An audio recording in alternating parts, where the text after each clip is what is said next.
கிஷோர் அகாடமிலேருந்து பேசுகிறேன். இப்போ நம்ம என்ன பார்க்க போகிறோம் அப்படின்னா, 2ஆம் இடைப்பருவ தேர்வு 2023 வகுப்பு 12 பொதுத்தமிழ் மாதிரி வினாத்தாள். ஒன் பை ஒன்னாக ஒன் வேர்டு பார்க்கலாமா? பாருங்கள். ஃபஸ்ட்டு ஒன்னே நமக்கு பொறுத்துகையாக கொடுத்துருக்குறாங்க. இந்த பொறுத்துகைக்கு நமக்கு என்ன ஆன்சர்னு பாருங்கள். 3142 அப்படின்னு சொல்கிறோம். பாருங்கள், இந்த ஃபஸ்ட்டு ஒன்றுக்கு நான் ஆன்சர் சொல்கிறேன்.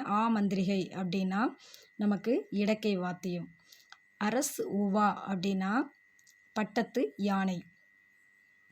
களஞ்சி அப்படிங்கிறது எடையளவு. ஓகேயா? கலைனா மூங்கில். ஓகே, செகண்ட் ஒன் பாருங்கள்.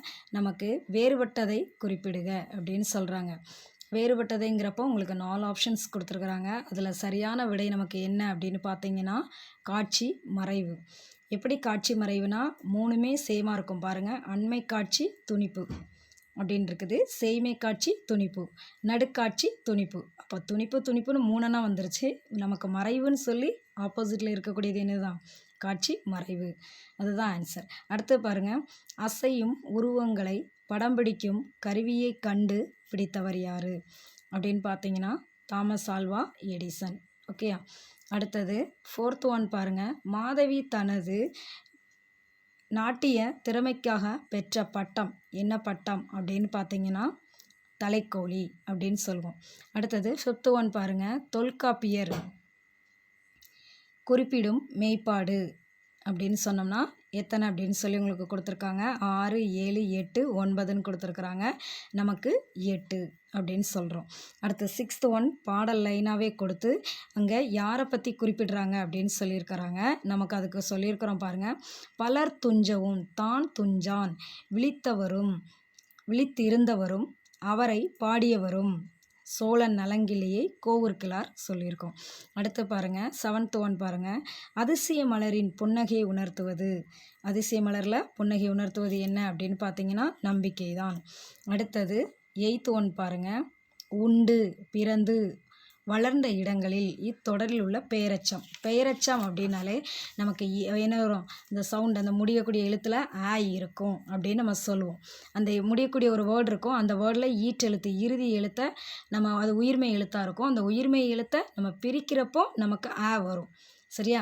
ஆங்கிற உயிரெழுத்து பிறக்கும். அந்த உச்சரிக்கிறப்பவே வரும். எப்படின்னு பாருங்களேன். இப்போ எக்ஸாம்பிளுக்கு உங்களுக்கு நான் இதுக்கு ஆன்சர் சொல்ல மாட்டேன், நீங்களாக தான் கண்டுபிடிக்க போகிறீங்க. பாருங்கள், ஆப்ஷனை மட்டும் சொல்கிறேன். உண்டு அப்படிங்கிறத சொல்கிறோம். உண்டுங்கிறப்போ இங்கே என்ன வருது? 2 அப்படிங்கிற அந்த ஈற்றெழுத்தை மட்டும் எடுத்துக்கோங்க. அந்த டூங்கிறது நமக்கு உயிர்மை எழுத்து. அந்த 2வை பிரிங்க வைப்போம். இட்டு ப்ளஸ் ஊ, அதுதான் 2. அப்போது இது உண்டா இல்லையா அப்படிங்கிறது உங்களுக்கு தெரியும். இல்லை. ஓகே, நெக்ஸ்ட்டு பாருங்கள். பிறந்து, அதே மாதிரி தான். தூவை எடுத்துக்கோங்க, பிரித்து பாருங்கள். அதுலேயும் உகரம் இருக்கான்னு பாருங்கள், இல்லை இருக்காங்கிறத பாருங்கள். அடுத்து பாருங்கள். 3rd ஒன் பாருங்கள். வளர்ந்த அப்படின்னு சொல்கிறோம். இதுலேயும் ஈற்றெழுத்தை பாருங்கள். இறுதி எழுத்தானது த. இந்த தேவை பிரித்து பாருங்கள், உங்களுக்கு தெரியும். அடுத்தது இடந்தனில். லாஸ்ட் எழுத்தை பாருங்கள்.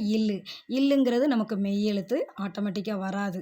ஏன்னா நமக்கு அது புள்ளி வச்ச எழுத்து அப்படின்னு நம்ம சொல்லிடுவோம். அப்போ வராது. அப்போ எது ஆன்சருங்கிறத நீங்கள் கண்டுபிடிச்சிருப்பீங்க. ஓகே, அடுத்து பார்க்கலாமா? 9th ஒன் பாருங்கள். திண்ணியர் என்பதன் பொருள் என்ன அப்படின்னா மன உறுதியுடையவர். திண்ணியருங்கிறது என்னவா? மன உறுதியுடையவர். ஓகே, இந்த வீடியோவில் நம்ம 1 வேர்ட்ஸ் மட்டும்தான் பார்த்துருக்குறோம். அடுத்து நம்ம 2வது வீடியோவில் என்ன பார்க்க போகிறோம்? கொஷின் ஆன்சரை, அதுக்குள்ளே இயலும் அது எத்தனாவது பக்கத்தில் இருக்குங்கிறதையும் நம்ம பார்க்க போகிறோம். சரியா? அடுத்த வீடியோவில் பார்க்கலாம். நன்றி.